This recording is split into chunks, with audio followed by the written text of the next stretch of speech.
through how I can work out if I'm an addict or not. Is your life unmanageable? It's quite simple. Is your life unmanageable? So if my life's manageable and I'm managing to go to work, earn an income, and run your a household, relationships are great, and no, you're probably not an addict. But if you'll see there's little signs along the way, and you usually have friends who are addicts. If there's not enough alcohol or drugs present, you get very irritable. Start to have charges. We lose our relationships. We lose our job. The unmanageability starts to show. But it's the only disease in the world where the people take 18 years on an average to get help.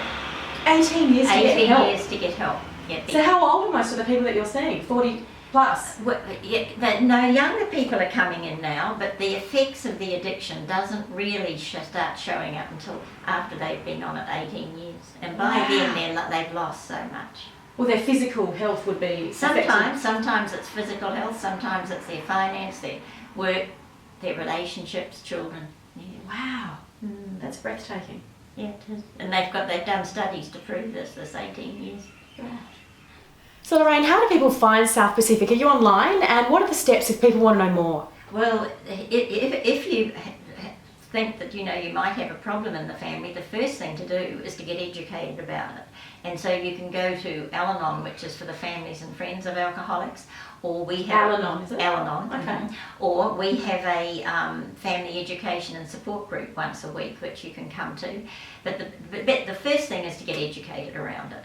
And then if you think you have a problem, ring us up. And you can have a phone assessment, which is free, and we can work out... And confidential. Confidential, and we can work out very quickly how we can help you. And I think the takeaway from all of this is not to be ashamed. Absolutely. And not to be afraid. Yeah. And there are lots of support groups, there's lots of choices, and there's lots of ways to deal with this situation of addiction, whether it's you or someone close to you. Yeah. But the first step is reaching out and communicating with the people around you. Absolutely. And people we have a graduation ceremony every week, and we have a family week, which is so important because it's a family disease, and for an alcoholic or an addict to get sober and clean, they need the support of a family. And families have been very damaged by it. So if we bring the whole family in for 4 days, and that's just a miraculous program, and they have to stand up at graduation, and I've never yet been to one where people are just so thrilled they've been there. They say things like, we should have discussed these topics 20 years ago or 30 years ago, and there's a lot of reconciliation, lots of love. Fantastic. Well, because all families want to be close, they often just don't know how. Yeah, wonderful. Well, you're doing such an amazing thing for the community, and thanks for coming to chat to us at Bondi Beauty. Thank you. Hi guys. Well, it's July, and let's be honest, it's freezing cold outside. It's winter. If you're anything like me, you might have the flu.